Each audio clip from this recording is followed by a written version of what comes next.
창세기 11장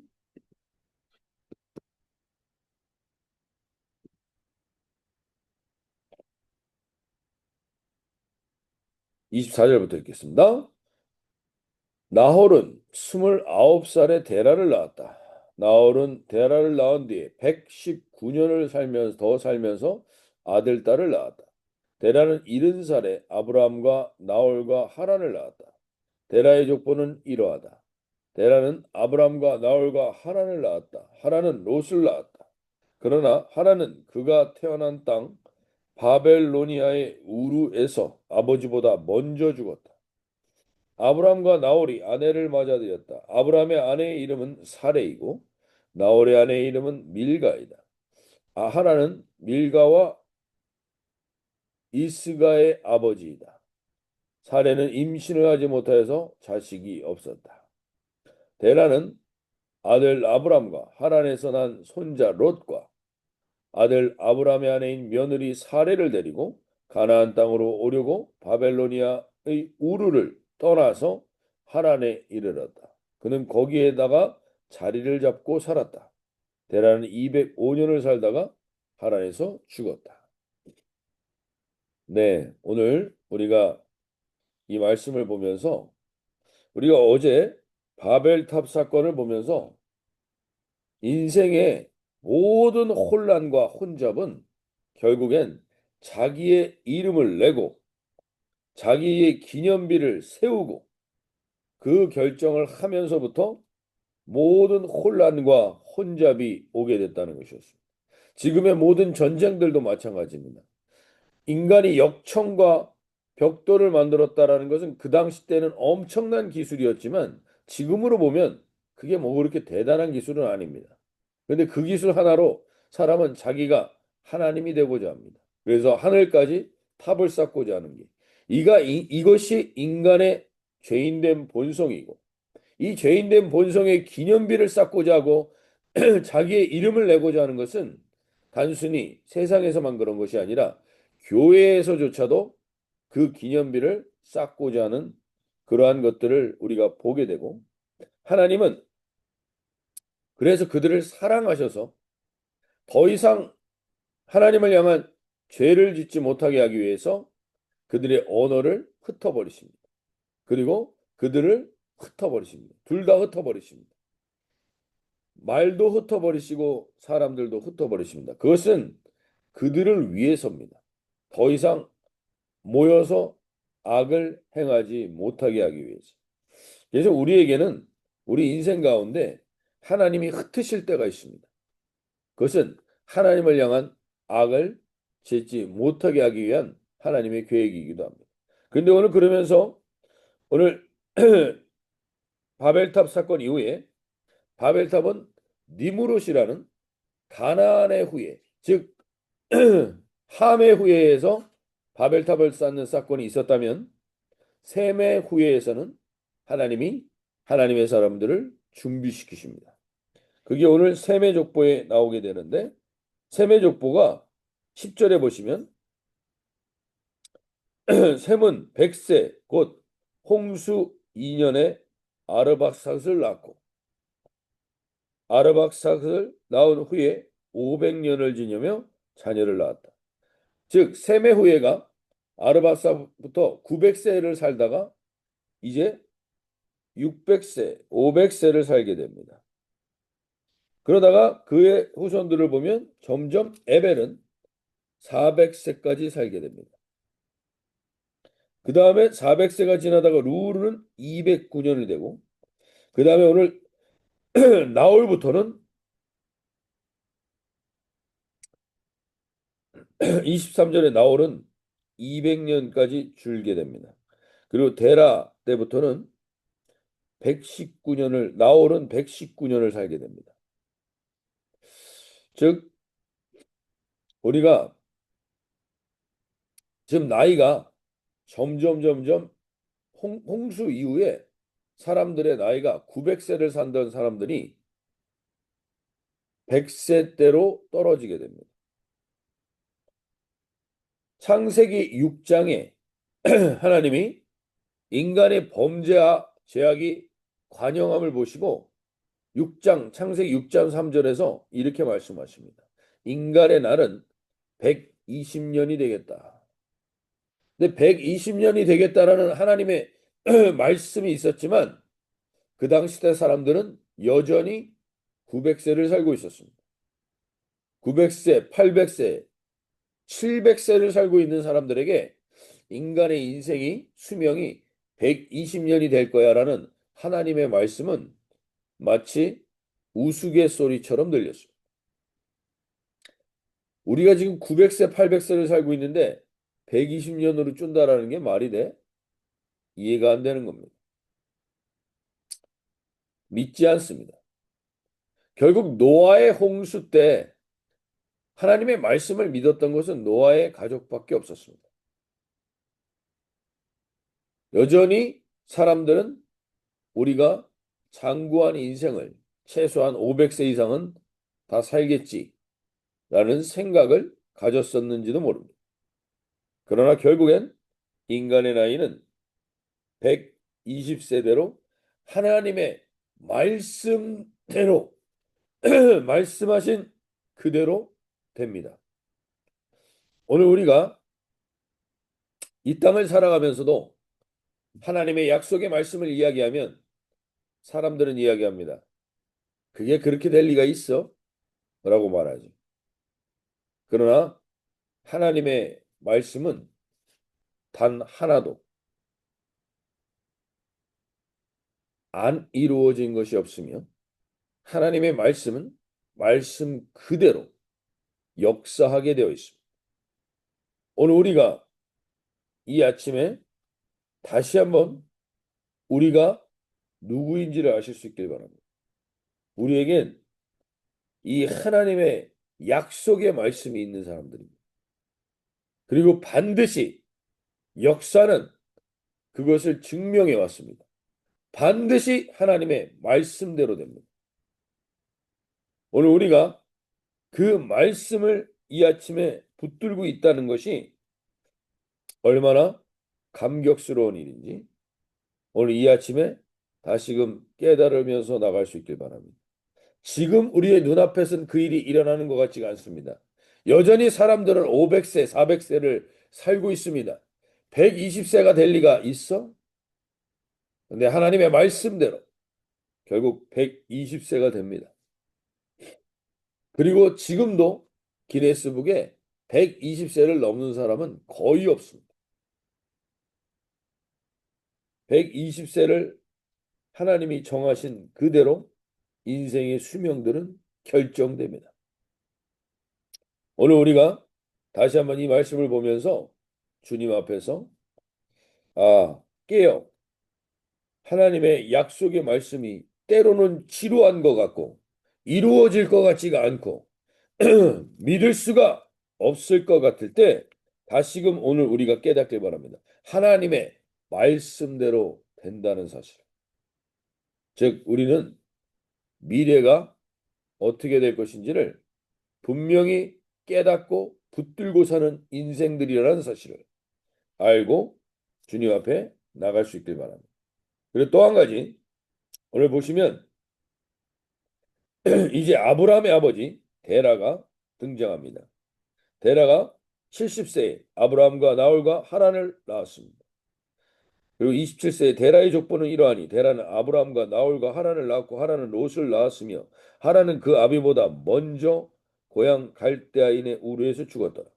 29절에 아브라함과 나홀이 장가들었으니 아브라함의 아내의 이름은 사레이며 나홀의 아내의 이름은 밀가니 하란의 딸이요 하란은 밀가의 아버지이며 또 이스가의 아버지더라. 이 뭔 말인가? 이렇게 헷갈리시죠? 그래서 결국엔 우리가 잠깐 한번 보시면 우리가 어저께 어,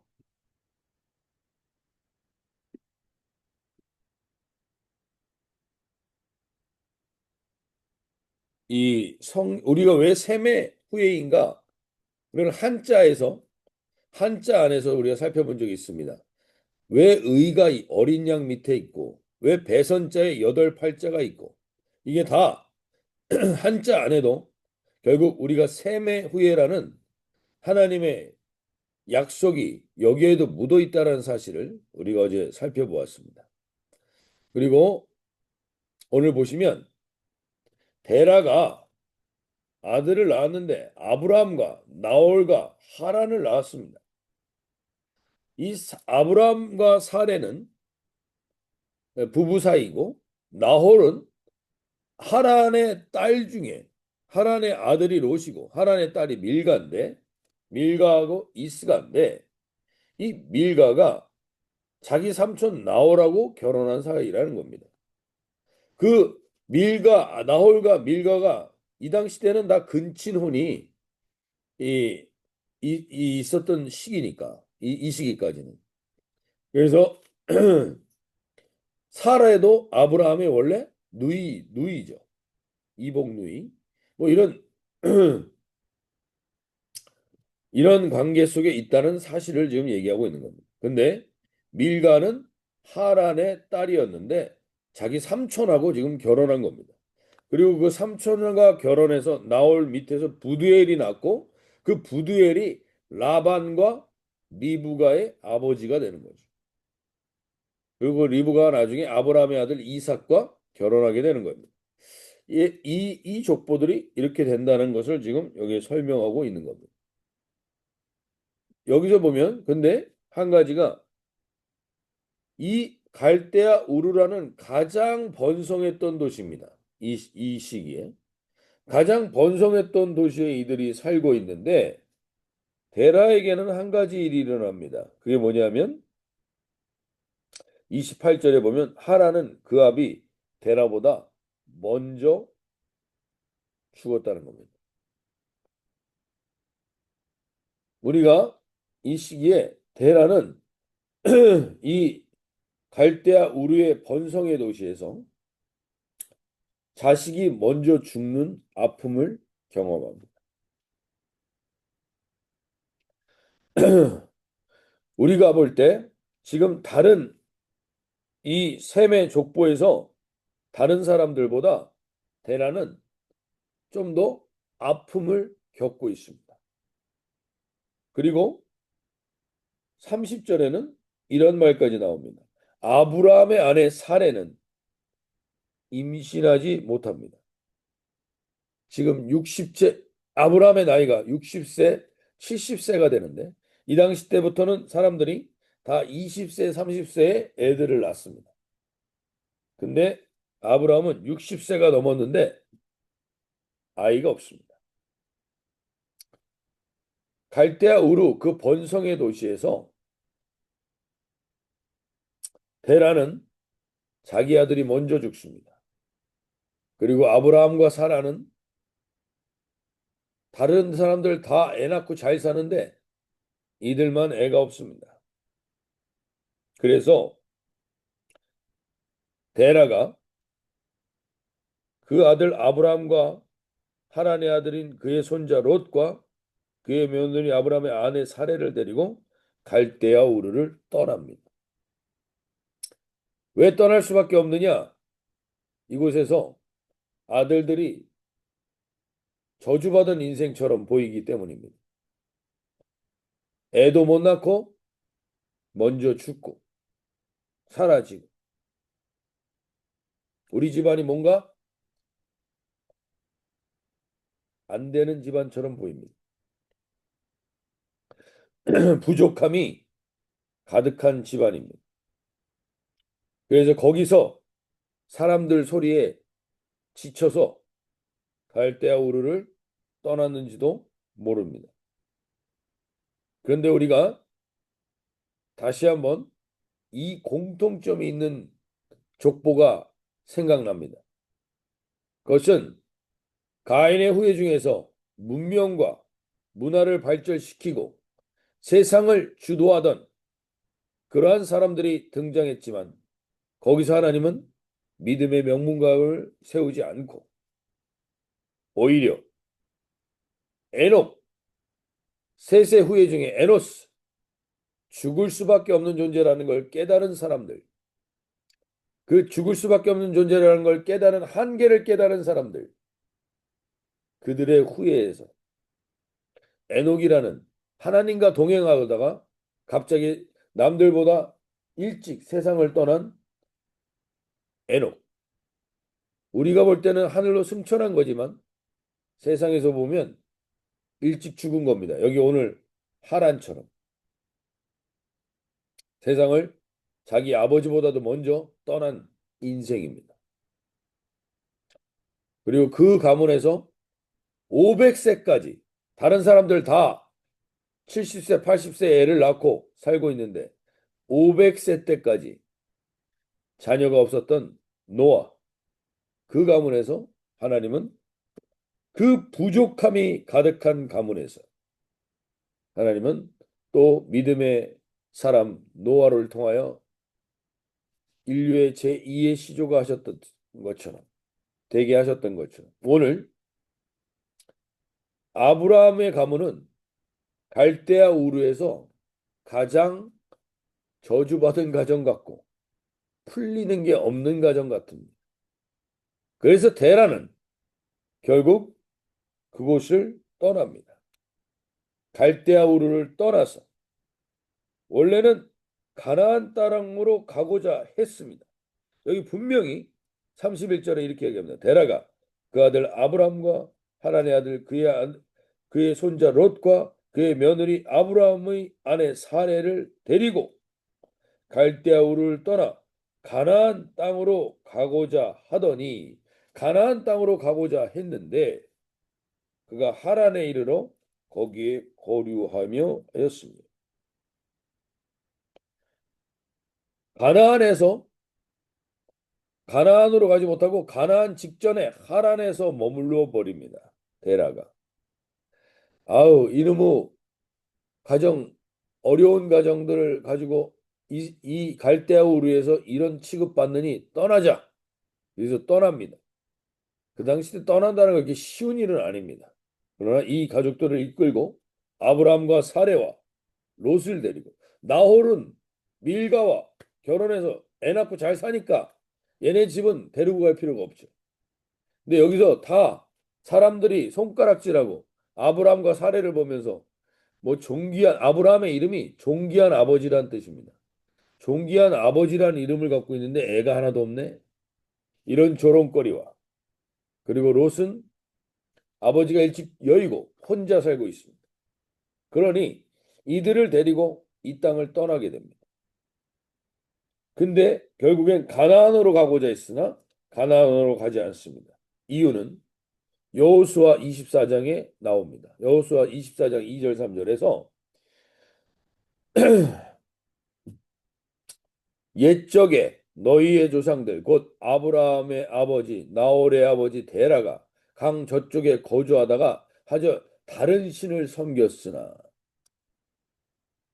즉 다른 신이라는 게 하란에는 이 우상을 만들어 파는 일들이 성행하고 있었고 그 데라는 그러한 일을 할 수 있었던 사람입니다. 그곳에서 먹고 사는 문제가 해결되고 자리를 잡게 되자 그는 가나안 땅으로 가지 않고 거기에 머물러 버리게 됩니다. 그래서 데라가 죽은 이후에 아브라함은 이제 12장의 1절이 시작되게 되는 거예요. 즉 원래 가고자 했던 땅이 있습니다. 하나님의 약속의 땅이 있습니다. 근데 경제적이고 세상의 편리함을 추구하다 보니 약속의 땅에 이르지 못하고 데라는 죽습니다. 그러나 그 유업을 결국 아브라함이 이어받아 내일 우리가 살펴보겠지만 12장에 새로운 믿음의 조상의 가문을 여는 가나안 땅으로 들어오게 됩니다. 오늘 다시 한번 우리가 이 아침에 보십시오. 창세기를 다시 돌아보면서 우리가 믿음의 명문 가문은 어떤 가문인가 계속 반복됩니다. 부족함이 있어야 합니다. 부족함이. 우리의 부족함과 우리의 연약함이 세상에서 볼 때는 참 저 집안 되는 게 없어. 이런 모습이 있을 때 거기서 그들은 우리가 부족할 때에야만 비로소 우리는 부족함이 없는 하나님을 따라가게 됩니다. 오늘 이 아침에 우리의 인생 가운데 돌아보십시오. 우리는 복음의 씨를 받았습니다. 근데 그 씨가 길가밭과 같은 인생을 살 때 씨가 뿌리를 내지 못합니다. 또 하나님의 복음을 듣고 기뻐하지만 큰 환난과 고난과 사람들의 평가가 있을 때 그 돌밭에서 뿌리가 말라 죽습니다. 그리고 또 뿌리를 내려서 기쁜 것 같은데 가시떨기와 같이 세상의 유혹과 염려와 오늘 데라처럼 세상의 유혹이 찾아오자 거기에 머물러 버립니다. 하란에 머물러서 다른 신을 섬기는 자리에 있습니다. 그래서 이런 모든 우리는 인생을 살다 보면 길가밭 같고 돌짝밭 같고 가시떨기밭 같은 그러한 삶을 살아갈 때가 있습니다. 그러다가 결국에 하나님이 옥토밭이 되게 하는 것은 이 기존의 땅이 뒤집어 엎어져야만 옥토가 됩니다. 근데 그 땅은 그냥 뒤집어 엎어지는 기경이 그냥 이루어지지 않습니다. 절대적으로 그 기경이 이루어지려면 반드시 부족함이 있어야. 내 힘으로 안 된다는 연약함을 깨달아야 합니다. 그래야 우리는 부족함이 없는 절대적인 약속의 말씀인 하나님과 그 약속의 말씀을 붙들고 온전히 서게 될 수 있습니다. 오늘 주님 앞에서 우리 안에 다시 한번 부족함이 있는 것에 감사하시고 그 부족함을 통하여 하나님이 나를 기경해 달라고 하나님만이 유일한 나의 믿음의 가문으로 나를 우리 가정을 일으킬 수 있는 분이 유일한 분이 하나님입니다. 나는 고백을 하는 아브라함과 같은 고백으로 서는 복된 하루가 되실 수 있길 바랍니다. 부족함이 없이는 부족하지 않는 하나님을 찾지 않습니다. 부족함이 없는 유일한 분은 그 말씀을 하신 대로 약속을 이루시는 유일한 분은 하나님을 믿고 내가 그 하나님과 동행하는 복된 하루의 시작이 되시기를 소원합니다. 자, 이렇게 기도하며 나와 있습니다.